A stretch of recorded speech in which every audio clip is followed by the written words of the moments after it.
Hey everyone, I'm Mike Henry, and this is my Procreate demo for the piece I call A Moment of Calm. Now, a little bit of housekeeping before we get into the video.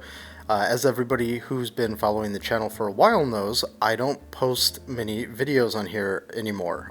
This year has been crazy. I don't know if any of you have noticed, but on top of that, it's just been a really busy time. So I don't really have the space in my schedule to create these types of videos anymore, but I'm actually going to try and get to more soon. So I'm on a little vacation right now, and while I'm on this vacation, I'm going to try and get some done. And I'm also just going to try and see if I can find a schedule that I can keep up with to actually do more of these. So you're going to see some of the branding on the channel change, match the other sites and what I've done there, where I've just changed my icon and stuff like that. After I finally get to doing that, I'm finally going to respond to all the questions you guys asked me, which was almost a year ago at this point, because that's how bad I am at this, and hopefully get some videos out. So if you like the videos, but it's also important for you to just keep up with the art, don't forget these are all of the websites where you can find me. You recognize the YouTube icon because you're here right now. Instagram, Twitter, which I'm putting a lot more work into posting and just being more engaged on. I'm finding that to be the community that I'm enjoying the most these days. ArtStation. I don't really post on Facebook that much anymore, or DeviantArt that much anymore, but you'll still occasionally see some stuff in those spots. I'll probably be revamping that list when I do the rebrand. And lastly, if you find yourself in the position to support the channel on Ko-fi.com, you can toss a couple of bucks my way. Alright, without further ado, let's get into the video today. It's been a long time since I've done this. Let's see if I remember how to describe my process. So the piece today is more or less a figure study, although, dressed up kind of to look like an illustration. It's really just doodling, finding some forms that feel fun to draw, and working them up into something that's finished. At the beginning, I start with a rough sketch of what I'm going for. You can see the way that I treat anatomy and form as I block in the general shapes that I think are going to do what I need them to do. Some of this is highly exploratory, though, in the sense that when I go into it, I'm not entirely certain as to what I'm going to do. It's usually more of what I kind of feel like. So when I sat down to do this, I was like, I'll probably draw a girl, probably of this particular build, and then we'll see where this goes. And then this is where it ended up going. It was originally a black and white drawing that I just kind of like left where it was. I do a lot of those, and then I throw them into a folder I have in Procreate that I just call like TBD or something. Actually, now that I'm saying that out loud, I don't remember what I call it, but basically it's the on hold folder. Actually, that is what it's called. It's called the on hold folder. And anything that either is like fine or flat out isn't working, I chuck it into that folder in case it might at some later point. Since these aren't professional illustrations for a gig, I don't have to find my way through everything that I doodle. That's for when I'm doing my job. You have to have the tools and the methodology to get through the problem. With stuff where I'm just drawing for fun, it is supposed to be that, for fun. While I might challenge myself occasionally, if I'm finding that something just isn't working out, and I've only got, say, 2 hours a night to draw while I'm watching TV or something like that, then I kind of just want to have a good time. So if something's not working out, it goes in the on hold folder. But maybe I'm in the mood to solve that problem later, and I'll pull it out. What happened here was I wasn't necessarily disliking the original drawing. It was just when I finished the first sketch, I didn't really have the energy to keep going with it, so I saved it for later. Those who've watched the channel a lot know my process probably by now, but I'll start explaining it for those who are new to the channel. Basically what's happening here is I'm laying down flats. My background, although I did not do a lot of work in comic books, is in comic books in the sense that that's what I wanted to do growing up. So everything that I learned originally in art was sort of like comic book focused, which is why that I'm always line driven in the beginning. sometimes even line driven at the end, depending on the finish that I want on a piece. And I think about my colors and all that stuff in terms of flat blocking that I'm then going to do something with later. Depending on the methodology of painting that I'm employing, which depends on the program that I'm working in, or it depends on the look that I want to go for, I either quote unquote color pick, which is where I'm picking the exact colors of all the different values, the sort of like levels of painting of each individual component. So like for her skin, I might paint it actually at its darkest value, and then kind of like oil painting, like add the lighter colors as I go. Or I might, as I did here, use more of like a multiply and like blend mode kind of style. I find the blend mode style to be very effective in Procreate, where I'm trying to limit the number of my layers. Now, of course, I'm trying to limit my number of layers because Procreate does that. Depending on the strength of your iPad and the dimensions of your canvas, you only get so many layers. So, since I'm somebody in Photoshop who likes to work in a lot of layers, in Procreate, I try to find the way to get as many layers as I possibly can.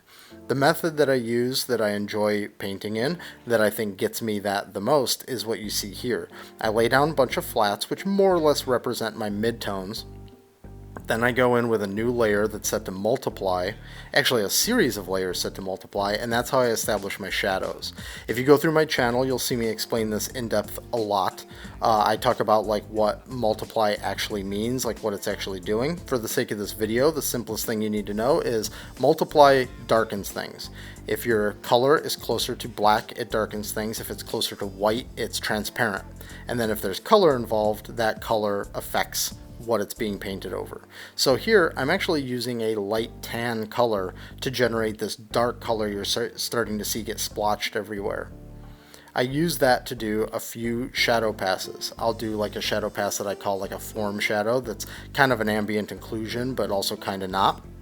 I'll also do a cast shadow, which you'll see eventually in here. The first pass that I do though is that ambient occlusion form shadow pass, so that I can start establishing the actual like topology of the character that is outside of things like her overall silhouette. So you'll see I'm in there, especially like in the jeans, you can see where I'm in there defining a lot of like those folds and trying to figure out what that looks like. And I'm trying to do that somewhat agnostic of light.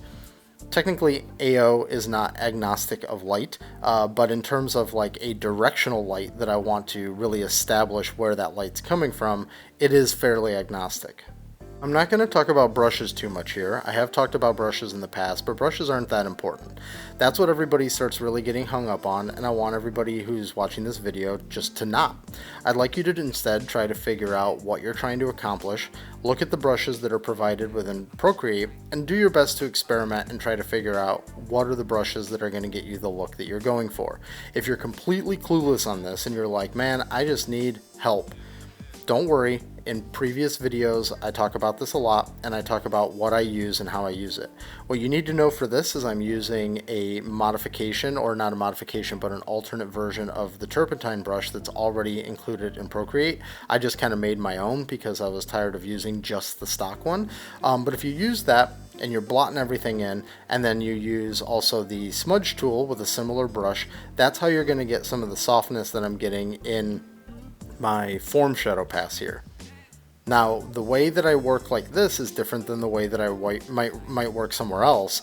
So just keep in mind that every technique and every process is subject to change based on the goals of what you're trying to achieve in your piece, the comfort level you have with those techniques, or any other number of factors. A big part about doing art is trying to figure out what you're good at and what you're not good at, and then see what parts of the process you can alter to compensate for those things, just to get your end goal. So to speak precisely about what I'm doing here, I'm using that brush to lay down some paint. That paint is a tannish color set to with the layer set to multiply, and then I'm using that same brush, but I'm using it in the smudge tool to then soften it. I'm pushing it around, I'm trying to thin it out in some spots, I'm letting it be heavy in other spots.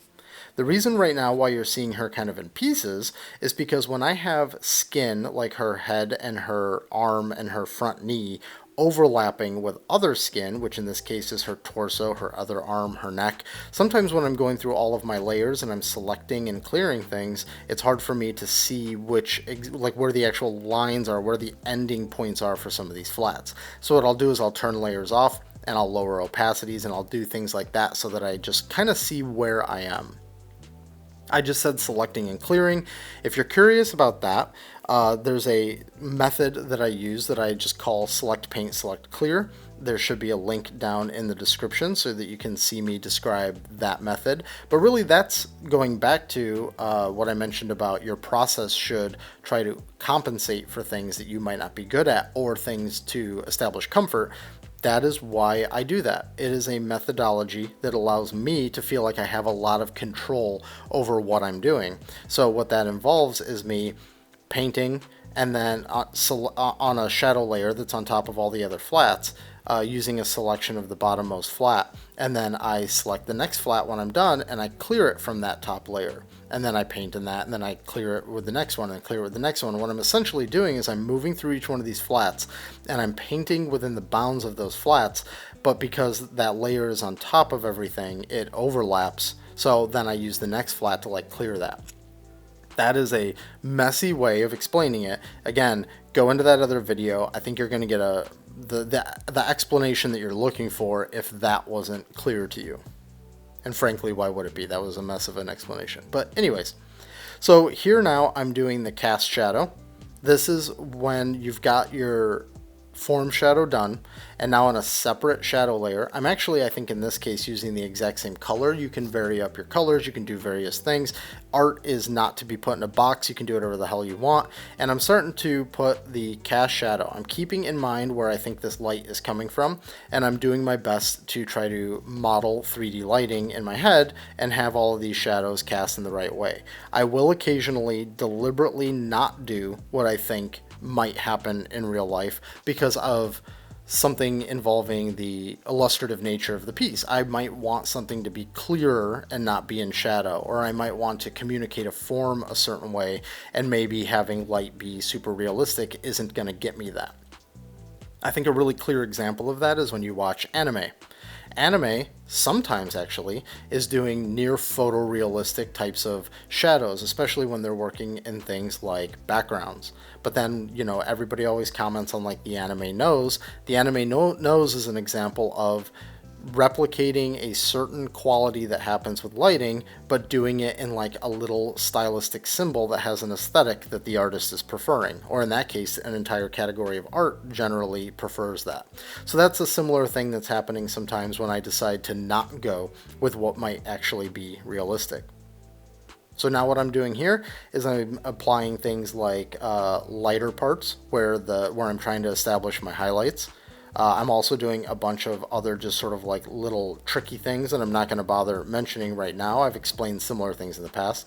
Let's go ahead and add that hair tie now in grouping her hair behind her head. This is the phase where I'm going in and adding all of the little extra details that maybe I didn't catch when I was just trying to plow through. Like right now I'm adding her little baby hairs and stuff to try and make sure that I'm getting like some level of authenticity and detail so that she starts feeling more real.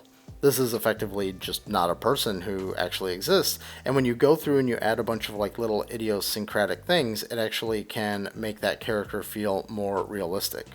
Maybe throw a bad tattoo on somewhere where she got it on a vacation or something like that. That type of detail really helps drive home a character. So now we're just going in and adding little bits of skin tone variation. That also makes the character feel more alive. Any other little tweaks that I noticed that I might want to do? You saw at one point I was flirting with a rim light. I decided to not do that and keep the piece a little bit more flat. And here is the final piece. At the time, this was just a nice, relaxing one that I did in order to just have a good time. I think she came out great. I love the way she looks.